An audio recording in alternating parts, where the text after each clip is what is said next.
আজকে তোমাদের জন্য নিয়ে এসেছি মজাদার চিকেন থেচা রেসিপি। কেন এর নাম চিকেন থেচা একটু পরেই বলছি।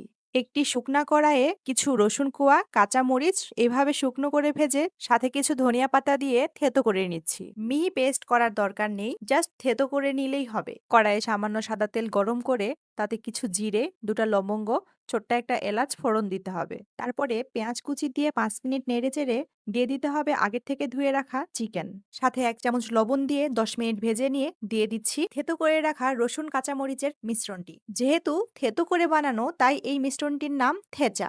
সামান্য জল আর 2 চামচ টক দই দিয়ে সিদ্ধ হওয়া পর্যন্ত রান্না করলেই রেডি হয়ে যাবে আমাদের চিকেন থেচার রেসিপি। বাড়িতে বানিয়ে জানিও কেমন লাগলো তোমাদের এই সহজ সরল চিকেন থেচার রেসিপি। সব শেষে কাঁচা মরিচ কুচি আর ধনিয়া পাতা কুচি ছড়িয়ে পরিবেশন করো গরম গরম ভাত অথবা রুটির সাথে। ভিডিওটিতে লাইক দিতে ভুলো না কিন্তু।